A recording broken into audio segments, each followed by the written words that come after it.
नमस्कार, स्वागत है आपका। आप देख रहे हैं हमारा उत्तराखंड। मैं हूं आपके साथ अनाया शर्मा। शुरुआत करेंगे बुलेटिन की। पौड़ी लोकसभा में मालद चौड़ नामनगर में जनसभा आयोजित किया गया। सीएम धामी ने जनसभा में शिरकत की और जनता को अपना संबोधन दिया।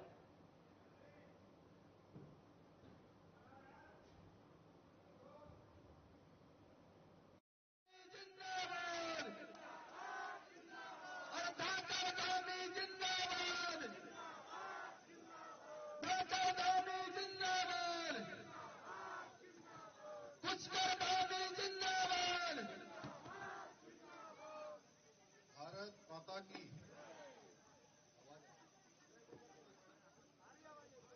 भारत माता की भारत माता की गर्जिया मैया की गर्जिया मैया की बजरंग बली हनुमान जी की। मालधन विधानसभा और रामनगर विधानसभा की आज ये सभा, इसमें भाई अनिल बलूनी जी को आप सब लोग अपना समर्थन देने के लिए, अपना आशीर्वाद देने के लिए और अपना मत देने के लिए, लोगों को जागरूक करने के लिए यहां पर आए हैं। अभी आपने सभा में अनिल जी के विचारों को सुना। मंच पर आसीन हमारे बहुत ही सहज सरल और लंबा जिनका एक अनुभव है और रामनगर से बहुत जुड़ाव है, ऐसे हमारे सांसद के प्रत्याशी भाई अनिल बलूनी जी। मंच पर आसीन रामनगर क्षेत्र के बहुत ही वरिष्ठ और लोकप्रिय विधायक आदरणीय दीवान सिंह बिष्ट जी, हमारे दीवानदा। भारतीय जनता पार्टी के जिलाध्यक्ष भाई प्रताप बिष्ट जी, लोकसभा सह प्रभारी हेमंत द्विवेदी जी, गंगोलीहाट क्षेत्र के लोकप्रिय विधायक फकीर राम टंटा जी, और इस क्षेत्र के, मैं इस क्षेत्र का इसलिए कह रहा हूं कि ये क्षेत्र जब नैनीताल लोकसभा में होता था, इस नैनीताल लोकसभा के सांसद रहे हमारे बहुत वरिष्ठ नेता आदरणीय बलराज पासी जी, श्री प्रताप बोरा जी विधानसभा प्रभारी, श्री राकेश नैनवाल जी प्रदेश मंत्री, रेखा रावत जी ब्लॉक प्रमुख, और दीपा भारती जी मंडल अध्यक्ष मालधन मंडल। इनकी बड़ी इच्छा थी कि ये कार्यक्रम जो है मालधन में हो और हम सब इस कार्यक्रम में सम्मिलित हों। आज इनकी इच्छा भी पूरी हुई। दीपा जी, श्री वीरेंद्र रावत जी, मदन जोशी जी मंडल अध्यक्ष, रुचि गिरी जी जिला उपाध्यक्ष, किशोरी लाल जी जिला पंचायत सदस्य, नरेंद्र चौहान जी, मनीष अग्रवाल जी, हमारे वरिष्ठ नेता आदरणीय भगीरथ लाल चौधरी जी, निर्मला रावत जी, हरीश मालगुड़ी जी, दिनेश मेहरा जी, हरीश दपोटी जी, आज के कार्यक्रम के संचालक श्री रंजन बरगोली जी, संजय कुमार जी यहाँ के देवीपुरा मालधन मंडल के, और मंच पर आसीन हमारे सभी पदाधिकारीगण, सभी नेतागण, सभी ग्राम सभाओं से आए हुए हमारे सभी पंचायतों के प्रतिनिधि, क्षेत्र पंचायत, ग्राम प्रधान, जिला पंचायत एवं बड़ी संख्या में आए हुए इस सभा में हमारे सभी बड़े बुजुर्ग, सभी उपस्थित माताएं, बहनें, मेरे सभी नौजवान साथियों, उपस्थित हमारे मीडिया के सभी मित्र, पत्रकार बंधुओं, छायाकार मित्रों, मैं सबसे पहले तो अभी आप सब लोगों ने बड़ा स्वागत किया, हमारा भी, अनिल जी का भी और सब आए हुए अतिथियों का, और बड़ी गर्मजोशी से स्वागत किया। और मेरा 1% का भी संदेह नहीं है कि इस बार रामनगर विधानसभा रिकॉर्ड तोड़ मतों से अनिल बलूनी जी को जिताने वाली है, प्रधानमंत्री मोदी जी को तीसरी बार प्रधानमंत्री बनाने वाली है। मैं आप सबका आज इस सभा में आने के लिए अपनी ओर से बहुत आप सबका स्वागत करता हूं, अभिनंदन करता हूं। और बड़ा शुभ अवसर है कि आज नवरात्र का भी दूसरा दिन है, कल ही हमारा हिंदू नववर्ष भी प्रारंभ हुआ है।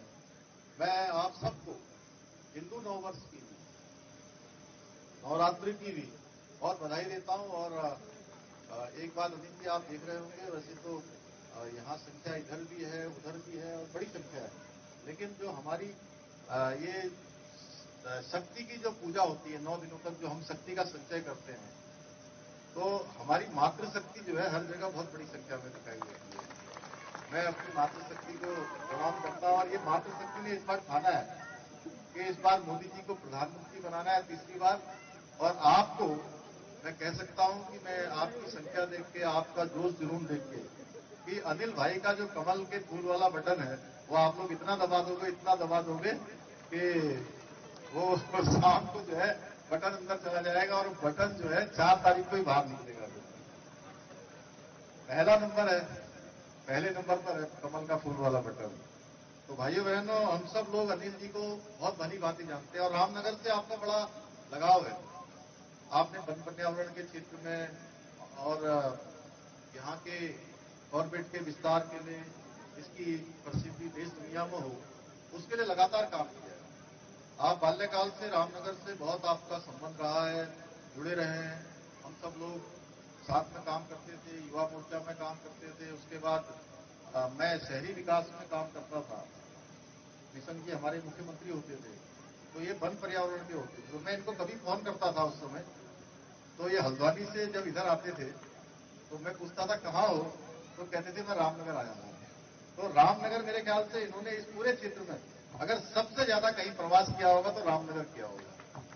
तो रामनगर से देखिए इतना लगाव है, तो अब रामनगर वालों की जिम्मेदारी तो बनती है, थोड़ी बनती है कि नहीं बनती है? नहीं बताइए जोर से, इतने हल्की आवाज में क्यों बोल रहे हैं भाई? क्या जिम्मेदारी है इसकी? तो एक तरफा समर्थन है। अब कुछ बूथों की बात तो मैं नहीं करता हूं कि वहां पर इस बार तो सबको उनको देना चाहिए, लेकिन जो और बूथ हैं वो बूथ तो सब भर भर के आने चाहिए। भर भर के आएंगे ना, भर भर के। कमल ही कमल। जब 4 तारीख को बक्सा खुलेगा ना ईवीएम वाला, तो उस बक्से में से इतने कमल निकले जैसे अभी हमने होली मनाई है, तो हम 4 तारीख को दिवाली मनाएंगे। और लक्ष्मी जी आती है ना, दिवाली में हम लोग पूजा करते हैं, तो लक्ष्मी जी किसमें आती हैं? लक्ष्मी जी देखिए वो हाथी में आती नहीं है, साइकिल में आती नहीं है, झाड़ू में आती नहीं है, निर्दलियों का भी कोई निशान होगा उसमें आएगी नहीं, और हाथ के पंजे में तो बिल्कुल नहीं आएगी। लक्ष्मी जी आएंगी तो किसमें आएंगी? कमल के फूल में आएंगी। इसलिए कमल के फूल वाला बटन दबाना है, लक्ष्मी जी को भी लाना है, क्षेत्र में विकास भी करना है। इतने सारे अभी दीवानदार ने बहुत काम शुरू किए हैं। अभी कह रहे थे कि मैंने अभी बहुत काम आगे बढ़ाने हैं। आप लोग कह रहे हो कि भाई यहाँ वन ग्रामों को कोई कब्जा न करे, कोई सरकार न ले, ऐसी कोई बात भी नहीं है। हम तो वन ग्रामों में 4-54 व्यवस्था करने वाले हैं, उनके लिए सब पर्यटन बढ़ाने वाले हैं। तभी तो हमने मोदी जी के नेतृत्व में, मोदी जी का मैं धन्यवाद करता हूं आज, जहां अनिल जी के लिए, मोदी जी के लिए हम लोग आपका आशीर्वाद लेने के लिए आए। मोदी जी का धन्यवाद इसलिए मैं करता हूं कि हमारे राज्य में जो सबसे पहला G20 का जो कार्यक्रम हुआ था, आप सबको याद है ना, जिसमें पूरी दुनिया के मेहमान आए थे हमारे यहाँ, बड़े बड़े वैज्ञानिक आए थे, विशेषज्ञ आए थे। तो वो सबसे पहले कहाँ आए थे? अरे कहाँ आए थे भैया? रामनगर आए थे। तो मैं आपकी तरफ से भी मोदी जी का धन्यवाद कर रहा हूं। अब असली धन्यवाद आप लोगों ने देना, जिन्होंने पूरी दुनिया को रामनगर दिखाया। तो रामनगर की खुशहाली के लिए, रामनगर की तरक्की के लिए बहुत काम करने हैं। और इन्होंने पहले भी राज्यसभा सांसद के रूप में भी बहुत काम इस क्षेत्र के करवाए हैं। वो पुल था जो हमारा धनगढ़ी का पुल, अब धनगढ़ी भी मुझे इसलिए याद रहता है कि मैं वो खटीमा में पला बड़ा, वहां से बड़ा थोड़ा महेंद्र नगर जाओ तो वहां धनगढ़ी है उससे आगे। तो इसलिए जब भी धनगढ़ी का नाम आता है तो मुझे वो महेंद्र नगर वाले धनगढ़ी की भी याद आती है। उस पुल के लिए कई प्रयास किया आपने यहाँ कि वो पुल बने और यहाँ की जो असुविधा होती है उसकी असुविधा न हो, कॉर्बेट का विस्तार हो।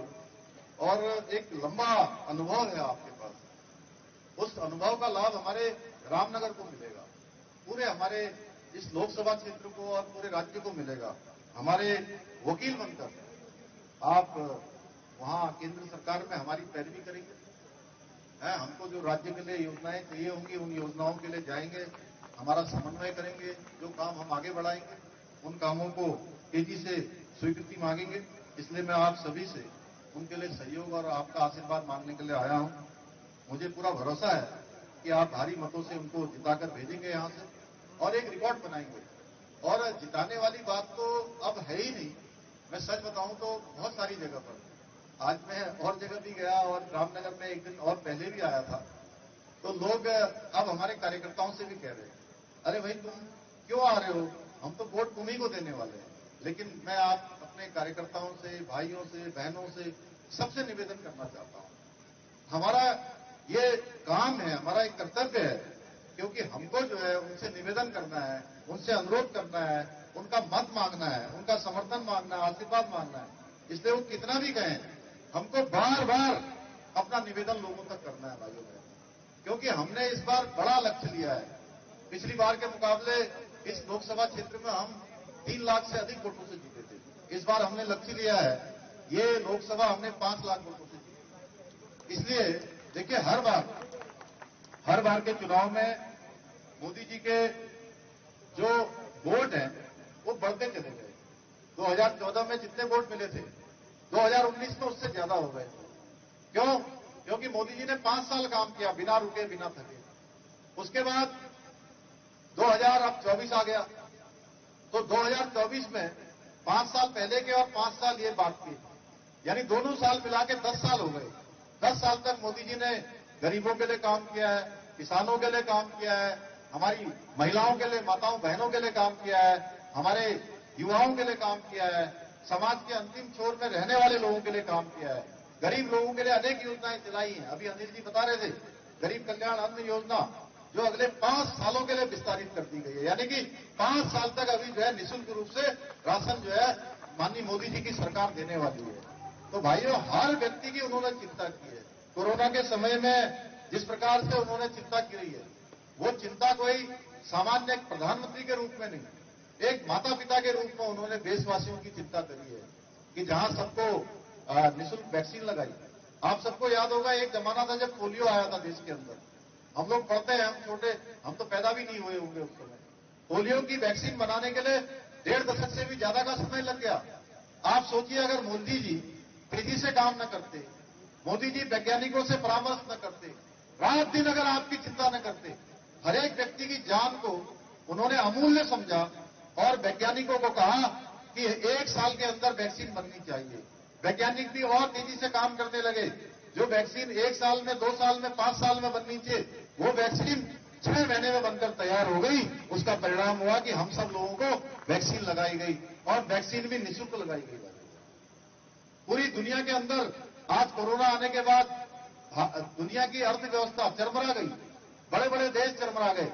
मैं यहीं पर गया था, मुझे याद है, अर्जेंटीना, जो कि एक अच्छा खासा विकसित देश माना जाता है, उस देश के लोग, जब हम G20 की समिट में, मैं पूछ रहा था कि कौन कौन से देश के लोग यहां आ गए, जब रामनगर में आपके यहां हो रही थी, तो मुझे उन्होंने कहा कि साहब अर्जेंटीना के लोग नहीं आए। मैंने कहा अर्जेंटीना के लोग क्यों नहीं आए, अर्जेंटीना तो अच्छा देश है। तो बोले कि कोरोना महामारी में अर्जेंटीना की अर्थव्यवस्था भी खराब हो गई, यानी कि वो देश अव्यवस्थित हो गया, इसलिए वहां के प्रतिनिधि यहां नहीं पहुंच पाए। भाइयों बहनों, आप सोचिए कि इतने बड़े बड़े देश, दुनिया का जो अच्छे देशों में जिनकी गिनती होती थी, उनकी व्यवस्थाएं चरमरा गई और हमारे देश की व्यवस्थाएं वैक्सीन देने के बाद, हर किसी को 2 टाइम का भोजन मिलने के बाद, अन्न देने के बाद, उसके बाद भी हमारे देश की अर्थव्यवस्था, विकास का काम आगे चलने के बाद भी आज दुनिया की 5वें नंबर की अर्थव्यवस्था हो गई 11वें नंबर से। मोदी जी ने इस प्रकार से काम किया है। 10 वर्षों में उन्होंने गांव से लेकर शहर तक चहुमुखी विकास की ओर देश को बढ़ाया है। सड़क से लेकर रेल, अस्पताल, विश्वविद्यालय, अनेक ऐसे निर्माण के कार्य हुए हैं। ये सकारात्मक बदलाव आज देश के हर गांव में देखने को मिलते हैं।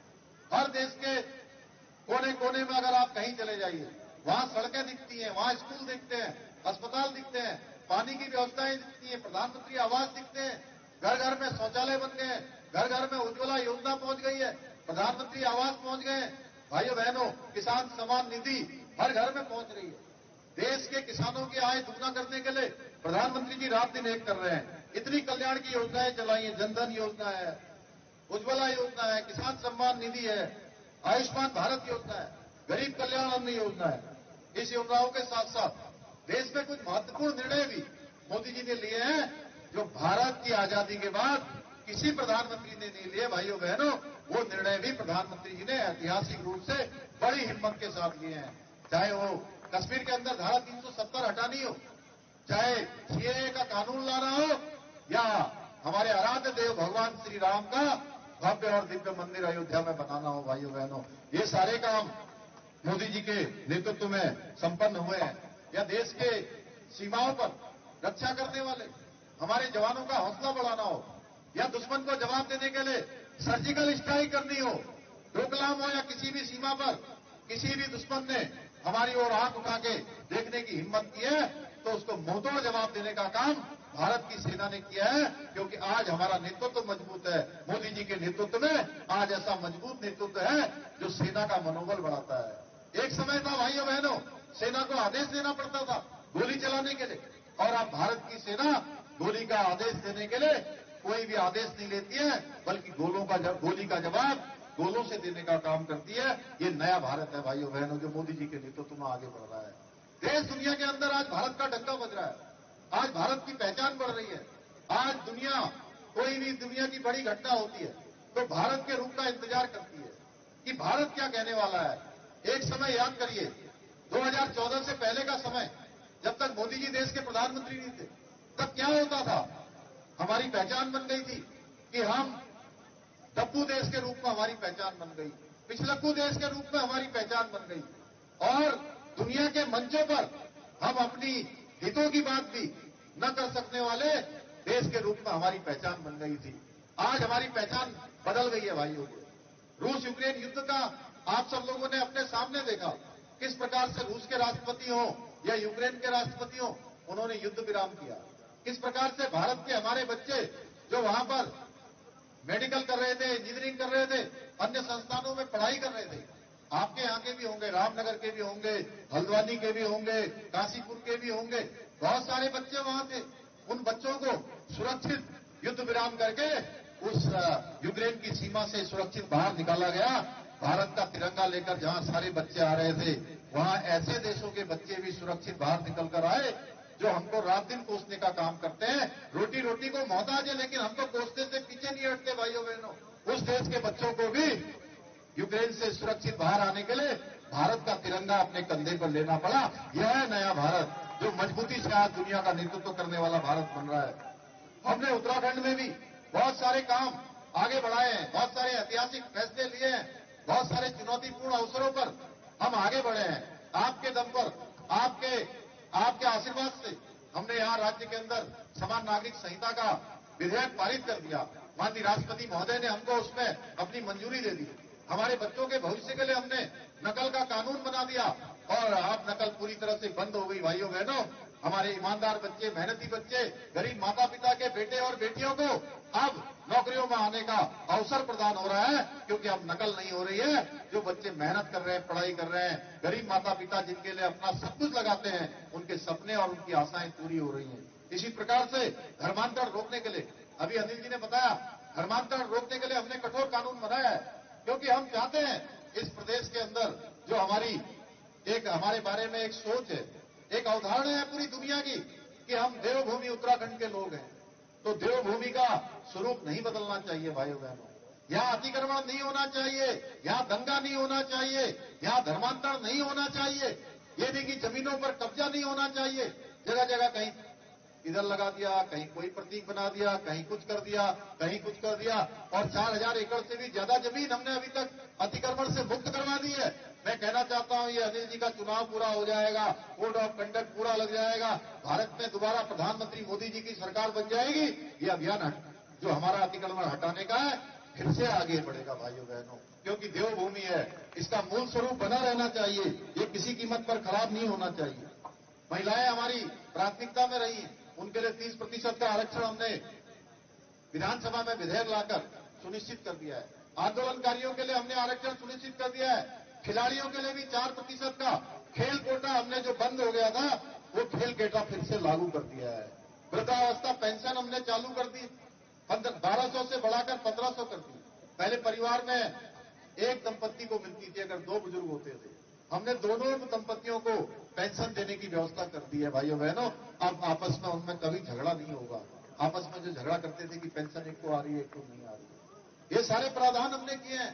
हम महिलाओं को आगे बढ़ाने के लिए, महिलाओं के उत्थान के लिए हमने मातृशक्ति के उत्सव किए हैं। हमने महिला सशक्त बहना योजना प्रारंभ की है। हाउस ऑफ हिमालय, ये ब्रांड माननीय प्रधानमंत्री जी के हाथों से हमने इसका शुभारंभ करवाया है। आज महिलाएं हमारे अच्छे अच्छे उत्पाद बना रही हैं, अच्छे अच्छे काम कर रही हैं। निश्चित रूप से हमारी महिलाओं ने अपनी हिम्मत दिखाई है, अपना कौशल दिखाया है, अपना हुनर दिखाया है। मैंने 13 के 13 जिलों में जाकर उनसे संवाद किया है। मैं अपनी बहनों के दम पर कह सकता हूं, अनिल जी, आपको भरोसा दे रहा हूं, आप देखिएगा उत्तराखंड में जितने वोट आपको पूरे लोकसभा में मिलेंगे, उसमें सर्वाधिक प्रतिशत अगर किसी का होगा तो हमारी मातृशक्ति का होगा। एक तरफा वोट उनका मिलेगा। पहले भी हमारी सरकार बनाने में बहुत बड़ी भूमिका उन्होंने निभाई है। उत्तराखंड के अंदर आज महालक्ष्मी किट योजना हो, लखपति दीदी योजना हो, उत्तराखंड आयुष्मान योजना हो, वृद्धावस्था पेंशन हो, गरीब परिवारों को 3 सिलेंडर साल में मुफ्त रूप से भर कर देने की जो हमारी योजना है, उस योजना से भी आज 1,82,000 परिवारों को इस योजना का सीधे सीधे लाभ मिल रहा है। साल में 3 सिलेंडर भर के दे रहे हैं। भाइयों बहनों, ये हमारा चुनाव का वायदा था, जो हमने इसको धरातल पर उतारा है, अपना वायदा पूरा किया है। जिस प्रकार से मोदी जी की गारंटी पूरी हुई है, उसी प्रकार से यह भी मोदी जी की गारंटी है, क्योंकि उनके नेतृत्व में ही हम चुनाव में गए थे। ये गारंटी भी आप उनकी गारंटी पूरी हो रही है। घसियारी कल्याण योजना, होम स्टे योजना, ऐसी अनेक योजनाएं, उद्यान के क्षेत्र में पॉली हाउस बनाने की योजनाएं हमारी आज धरातल पर उतर रही है। भाइयों बहनों, मैं आपसे कहना चाहता हूं, रामनगर क्षेत्र में बहुत काम हुआ है। हमारे आदरणीय दीवानदा एक बहुत ही सहज है, सरलता से रहते हैं, बहुत सज्जनता से रहते हैं। बहुत सारे काम इन्होंने सिंचाई के, पेयजल के, सड़कों के यहां पूरे हुए हैं। अभी 2023 में मैं जब यहां पर आया था, बस अड्डे का जिस दिन उद्घाटन होना था, शिलान्यास होना था, उस दिन भी 100 करोड़ से भी ज्यादा की योजनाओं का यहां लोकार्पण शिलान्यास हुआ था। बहुत मंजिला पार्किंग, अंतर्राष्ट्रीय बस टर्मिनल, धनगढ़ी, बनोद पाले पर पुल का निर्माण, ये सब चल रहा है। अस्पताल में आईसीयू बेड, ढेला में रेस्क्यू सेंटर, गर्जिया देवी मंदिर को, अभी वहां पर दुर्घटना भी हुई, हमें बड़ा कष्ट है और हमने उसके लिए यहां जिलाधिकारी से भी बात करी है, शासन में भी बात करी है। आचार संहिता लागू होने के कारण से हम बहुत उसमें घोषणा नहीं कर सकते, लेकिन हमने कहा है कि समुचित रूप से जो व्यवस्था है वो व्यवस्था की जाएगी। निकट भविष्य में निश्चित रूप से उनके परिवार अच्छे से आगे बढ़ सके, उसके लिए हम सब चिंता करेंगे, हम सब लोग उसके लिए काम करेंगे मिलकर। भाइयों बहनों, गर्जिया देवी मंदिर को मानस खंड मंदिर माला मिशन के अंतर्गत शामिल करके उसके सौंदर्यीकरण को भी आगे बढ़ाया है। अभी 11 करोड़ रुपए की धनराशि उसके सुरक्षा दीवार इत्यादि बनाने के लिए, वो चारों तरफ से जो एक लगातार कटाव हो रहा था, उस कटाव को रोकने के लिए भी हमने जारी की है। टोंगिया ग्राम भी यहाँ बनाया गया है, जिसकी बड़े लंबे समय से मांग थी कि जो वन ग्राम है उन ग्रामों को टोंगिया ग्राम के रूप में बनाकर राजस्व ग्रामों की श्रेणी में लाया जाए। इसके साथ ही हाथीडगर कन्या नाले पर पुल निर्माण सहित विभिन्न कार्य हुए हैं। और रामनगर की जो लीची है, उसका स्वाद अपने आप में पूरी दुनिया में एक अलग उसमें जाना जाता है। ये हमारे लिए गर्व का विषय है कि इस बार जो 27 हमारे राज्य के 27 उत्पादों को जो जीआई टैग मिला है, उसमें से लीची को भी, रामनगर की लीची को भी जीआई टैग की मान्यता मिल गई है, जीआई टैग मिल गया है। इससे निश्चित रूप से इस लीची की ख्याति पूरी दुनिया में पहुंचेगी। भाइयों बहनों, आप सभी जानते हैं, मैं एक बार फिर से माननीय प्रधानमंत्री जी का हमारे यहाँ जो उन्होंने G20 दिया, उसके लिए आप सबकी तरफ से धन्यवाद करता हूं और ये आपसे कहने के लिए आया हूं। कुछ बातें जरूर मैं आपसे कहना चाहता हूं कि इस चुनाव के समय में जो कांग्रेस के लोग हैं वो पूरे साल भर दिखाई नहीं देते, 5 साल दिखाई नहीं देते, चुनाव के समय में आ जाते हैं और उनका काम लास्ट के समय में चलता है और बरगलाने लगते हैं। जैसे अभी अनिल जी ने आपके सामने बोला, वन ग्रामों को किसी भी कीमत पर कहीं पर हम हटने नहीं देंगे, कहीं पर कोई परेशानी नहीं होने देंगे। मैं भी आपसे कह रहा हूं कि हम किसी प्रकार की कोई परेशानी आपको नहीं होने देंगे। राज्य सरकार की तरफ से, केंद्र सरकार की तरफ से ये लोग केवल बरगलाने का काम करते हैं। मोदी जी के नेतृत्व में हम लोग देश को, राज्य को आगे बढ़ाने के लिए दिन रात काम कर रहे हैं और दूसरी तरफ ये केवल और केवल भ्रष्टाचार, परिवारवाद और तुष्टीकरण।